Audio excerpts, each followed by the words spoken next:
롤렉스의 아름다움은 왜 차가울까? 시간 제국의 탄생. 롤렉스의 역사는 단순한 명품 브랜드의 역사가 아니다. 그것은 인간이 시간을 어떻게 다루기 시작했는가에 대한 이야기이다. 1905년 런던에서 한 젊은 사업가는 당시 사람들이 당연하게 받아들이던 문제를 발견한다. 사람들은 시간을 알고 싶어 했지만 손목시계는 정확하지 않았다. 기계가 작아질수록 오차는 커졌기 때문이다.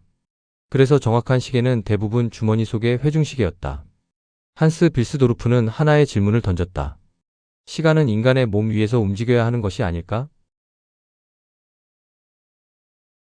시간을 붙잡는 기계. 롤렉스의 혁신은 화려한 디자인에서 시작된 것이 아니다. 그것은 시간을 붙잡는 기술에서 시작된다. 1926년 롤렉스는 오이스터 케이스를 개발한다.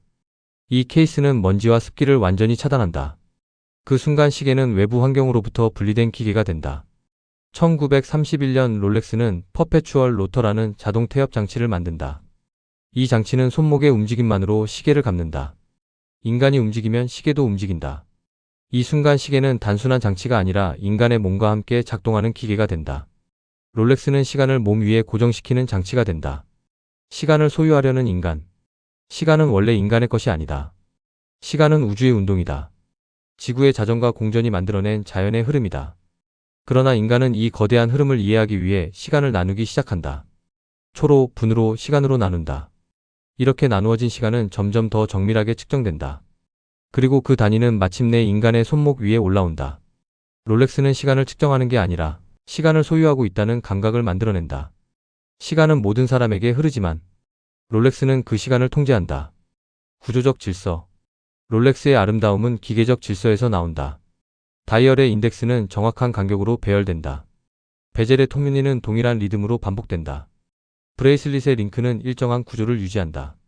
이 모든 구조는 우연이 아니라 계산이다. 롤렉스의 디자인은 감각적 아름다움이 아니라 구조적 질서를 따른다. 그래서 롤렉스의 아름다움은 화려한 아름다움이 아니라 정밀한 아름다움이다. 그것은 감정이 아니라 질서에서 나오는 아름다움이다. 롤렉스는 변하지 않는 형태를 유지한다.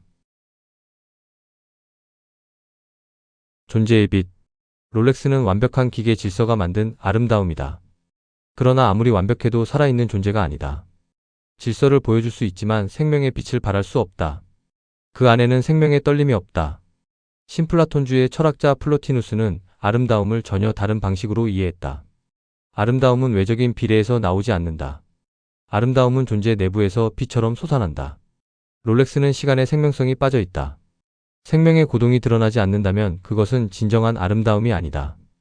그래서 롤렉스의 아름다움은 차갑다.